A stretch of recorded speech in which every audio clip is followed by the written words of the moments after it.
What's up YouTube, just helping you out here, and for today's video I will be doing chapter 16, problem 70 in the Fundamentals of Physics textbook, 8th edition by Drill Walker, Halliday, and Resnick.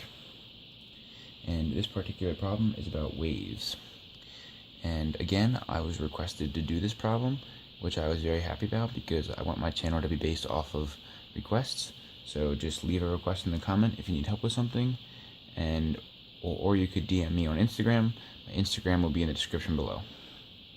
So this particular question is about a sinusoidal transverse wave, and we are given the amplitude, the direction of motion, the frequency, and the wavelength. So for part A, we are asked to find Y max.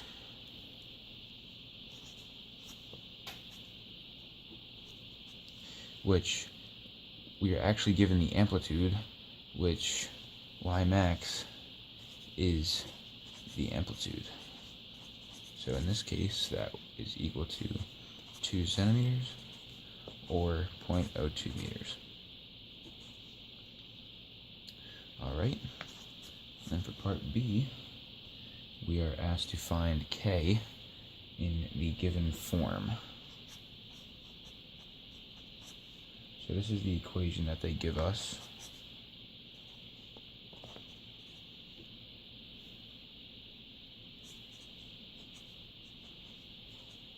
That's omega t. So Y max sine of kx plus or minus omega t. And we are asked to find K.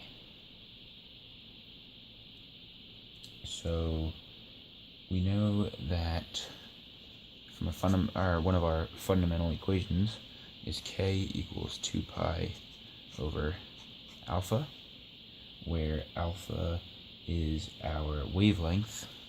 This is going to be 2 pi over 0.1 meters, and that is 63 meters to the negative 1. Alright, and then part C, we are asked to find omega, and that will also be another fundamental equation, which is omega equals 2 pi times the frequency, and our frequency is given to us, so this is going to be 2 pi times 400, which equals 2,510 radians per second. And then for part D, we're asked to find the correct sign that would go in front of the omega. Now, since this is moving, since this wave is in the positive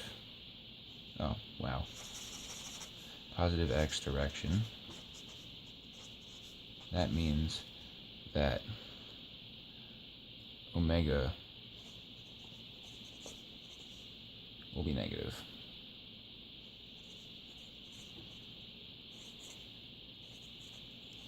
That is common with waves. So if it's moving the positive x, that means omega is negative, and in this case, if it was moving in the negative direction, omega would be positive. So this is something you're gonna have to remember. And now for part E, you're asked to find the max speed at a certain point on the chord. So we know for minimums and maximums, we need to take the derivative. So we'll be taking the derivative of this right up here. So for those of you who may not know how to do derivatives, if you would like me to do a little mini lesson on derivatives, I would be more than happy to do so. But in this case, the derivative of Y max sine, we know the derivative of sine is cosine, so that's going to be cosine, and this is a chain rule derivative, so we need to take the derivative of the inside. This kx is a constant, so it's just the derivative of omega t. So, well, actually, yeah, because it's just that, because the entire derivative what we need to find is in respect to t. So this is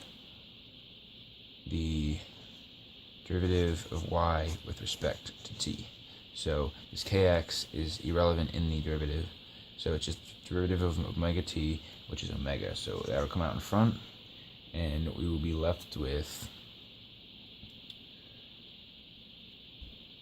there's actually also a negative. There's a negative in front of the omega. So negative omega y max cosine kx plus or minus omega t, but we know that omega is actually, but now that we know omega is negative from part d, we can rewrite it so it's negative omega y max cosine kx minus omega t. And that will be our derivative. And then, now since it's asking for the max value, we know that since the max, if this inside were to go to infinity, the cosine at its max value is at 1. So this will actually go to 1. So our derivative is now, we need to worry about is negative omega y max. Which actually it's asking for the max speed. So in this case, direction does not matter. So we can actually get rid of the sign and just make it omega y max. And when we plug in the values, which is this value, 2,510, which we got from up here, and then times our y max, which we have from up there, 0.02 meters, that will give us 50 meters per second. Okay, and the final part, we are asked to find the speed of the wave. So we know from fundamental equation that speed is alpha over t, which we also know is equal to omega over k, because we don't have a t value, so we can't use this equation, so we need to use omega over k, which is equal to 2,510 over 62.8, which is the value we had up here, but up here I simplified it for sig figs. Technically this should also be simplified for sig figs, so this should actually be 2.5 times 10 to the third radians per second. But I forgot to do that, I'm sorry. But down here, 62.8, you want to use the value that's not rounded, so that, which will equal 40 meters per second. So that's about it for this problem. So if you found this helpful, please drop a like, leave a comment if you have an idea for a future video, or a question about something I did, or you could DM me on Instagram, which will be in the description below if you have something you want me to do. And lastly, please return the favor and help me out by subscribing. I'm just helping you out. See you in the next video.